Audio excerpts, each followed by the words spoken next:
Assalamualaikum sahabat Guba TV, bertemu lagi dengan saya Rizky Bella dalam acara Ngosan, ngobrol santai tentang kesehatan. Oke sahabat Guba TV, jadi hari ini kita sudah kedatangan lagi tamu dari Rumah Sakit Punten. Oke, langsung aja kita sapa narasumber kita. Assalamualaikum Pak Adit. Waalaikumsalam. Gimana nih kabarnya Pak Adit? Alhamdulillah sehat. Sehat ya Pak Adit ya? Sehat. Oke, Pak Adit akhir-akhir ini sedang sibuk apa nih? Ya seperti biasa sibuk di UGD lah. Karena Umeknya di UGD, umeknya di ya? UGD. Iya. Oke, ngomong-ngomong nih Pak Adit, kemarin kan saya sudah ngobrol sama Mas Irfan nih, Ya. masalah saya sudah divaksin. Kalau Pak Adit gimana nih setelah divaksin? Apa ada efek atau gimana Pak Adit? Kebetulan saya belum divaksin untuk dosis yang ketiga Oh, karena gitu. kemarin beberapa saat yang lalu saya sempat konfirm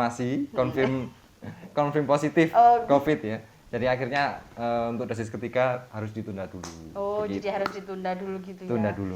Ya, enggak apa-apa Pak Adit. Pokoknya sekarang sudah sehat kan ya? Alhamdulillah sudah sehat. Oke, jadi hari ini kita mau bahas tentang apa nih Pak Adit? Ini ada sedikit pengalaman kita tenaga kesehatan ya, selaku saya sendiri. Nanti kita ngobrol tentang bagaimana sih terkonfirm, terus setelah itu harus bagaimana sih kita kondisinya setelah kita terkonfirm. Oh gitu, jadi pas banget ya. Iya. Sama tadi Pak Adit bilangnya kan belum sempat divaksin, terus sekarang mau membagikan informasi kepada sahabat Guba TV semua pengalaman dari Pak Adit gitu. Pengalaman. Ya? Siap. Oke, jadi awalnya gimana nih Pak Adit ceritanya? Jadi memang di UGD kan memang kita pasti ketemu dengan pasien-pasien yang terkonfirmasi positif dan lain sebagainya dengan keluhan-keluhan COVID ya. Pasti tidak menutup kemungkinan kita bisa terpapar di situ. Kemudian beberapa hari sebelumnya itu memang saya sempat ada sedikit keluhan, ya mungkin ada demam, batuk sedikit dan lain sebagainya. Akhirnya di tracing, kemudian muncullah konfirmasi positif juga untuk saya sendiri ya. Kemudian saya memutuskan untuk mengikuti isolasi sesuai dengan anjuran pemerintah dengan isolasi di shelter atau terpusat gitu. Oke, sebelum menuju ke sana Pak Adit, gimana perasaannya Pak Adit nih setelah tahu kalau waduh ternyata akhirnya saya kena gitu, gimana Pak? Takut pasti ya, Oh, ya. takut pasti setiap orang dikasih Takut penyakit. gimana nih?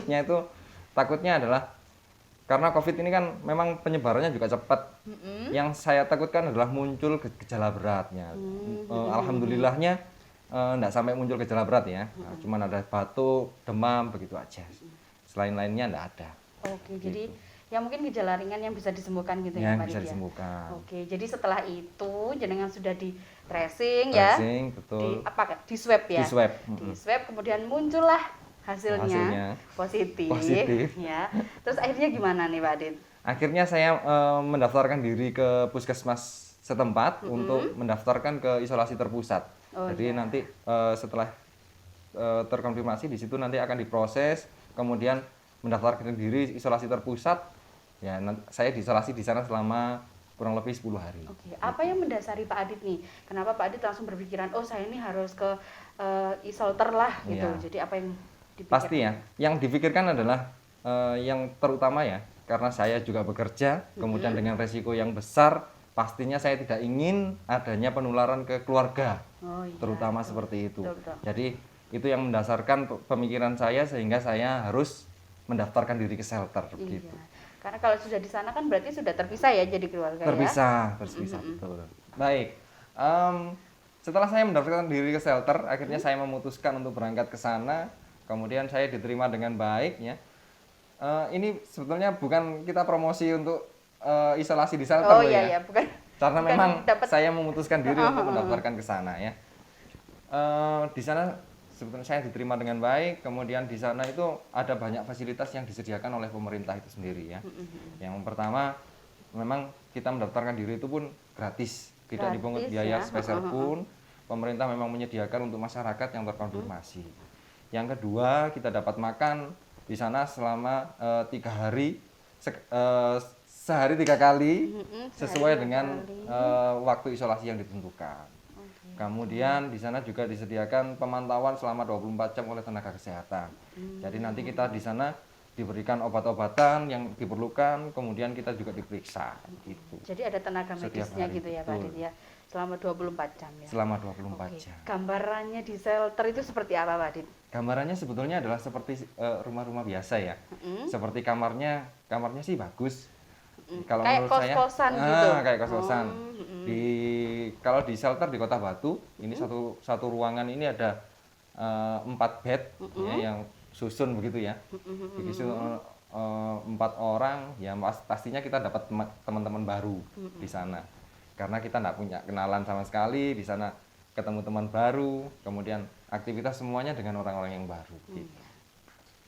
Gitu. Jadi tempatnya gambarnya kayak kos-kosan gitu, tapi itu adalah termasuk orang-orang yang semua sudah terkonfirm. Semuanya terkonfirm. Terkonfirm di sana dijaga oleh tenaga kesehatan. Dijaga tenaga kesehatan. Dilayani sebaik mungkin Dilayani gitu ya sebaik Pak mungkin, Adit ya, ya, betul. gitu. Ada apa lagi nih di sana? Untuk aktivitas sehari-hari ini ya, aktivitas sehari-hari biasanya pagi hari ya, setelah sholat subuh itu pasti di sana nanti sudah ada pemeriksaan kesehatan ya, dilakukan pemeriksaan TTV, baik itu mulai dari tekanan darah, nadi, suhu, kemudian saturasi oksigen, itu pasti kita diperiksa setiap paginya. Kemudian setelah pemeriksaan selesai, kita diharapkan untuk melakukan olahraga rutin. Ini pasti dilakukan setiap pagi. Olahraga Mulai bersama. dari senam dan lain sebagainya. Kita bisa melakukan banyak hal di sana. Oh, Begitu. oke. Ya berarti di sana tidak hanya kita berdiam diri, isolasi iya. di kamar aja enggak ya? Enggak. Kita Jadi diberikan kita bisa aktivitas. aktivitas seperti Gitu. biasa. Iya. Berarti lebih, kalau kayak gitu berarti gambarannya lebih nyaman di sana ya Pak, Lebih daripada nyaman di kita sana. isolasi di rumah yang harus terkungkung di kamar gitu, karena kita takut mungkin orang-orang di rumah kita Iya. gitu ya, mending di sana gitu ya. Pasti lebih aman di shelter karena di sana semuanya juga orangnya terkonfirmasi positif ya. Kemudian kita nggak kontak dengan orang yang lain. Kalau di rumah kan kita masih ada resiko untuk penularan ke keluarga, ke orang-orang yang berkunjung ke tempat kita.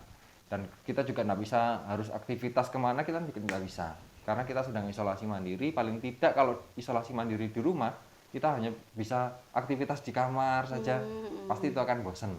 Makanya di shelter, kalau di shelter aktivitasnya lebih banyak. Jadi kemungkinan untuk meningkatkan imun itu sendiri pasti lebih besar. Oke Pak Adit, ada yang mau disampaikan lagi untuk sahabat Geba TV? Baik, pesan saya kepada masyarakat luas, ya, terutama masyarakat Indonesia, terutama di Kota Batu, jangan takut Anda ini dimasukkan shelter karena Anda sudah terkonfirmasi.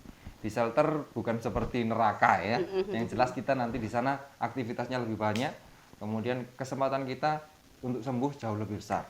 Di sana obat disediakan, dipantau oleh tenaga kesehatan, sedangkan kalau kita isolasi mandiri, kita tidak ada yang memantau. Sebatas mana kita ini sakitnya, kapan kita sembuhnya kita juga tidak tahu. Nah untuk itu isolasi di shelter pasti jauh lebih efektif. Gitu.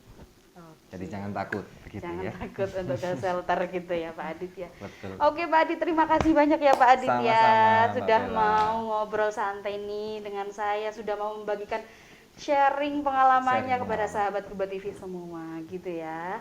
Jangan bosen-bosen kalau nanti kita undang lagi Siap, gitu ya. siap, pasti nanti akan hadir kembali. Oke, sahabat Geba TV, itu tadi sudah pengalamannya Pak Adit yang di-sharekan kepada kita semua. Oke, sahabat Geba TV, jangan lupa untuk follow dan subscribe sosial media kita di bawah ini ya. Terus jangan lupa untuk tetap mematuhi protokol kesehatan ya, tetap memakai masker, cuci tangan, dan jaga jarak. Oke, mungkin itu saja ya dari saya. Sampai jumpa di ngosan selanjutnya. Terima kasih. Wassalamualaikum warahmatullahi wabarakatuh.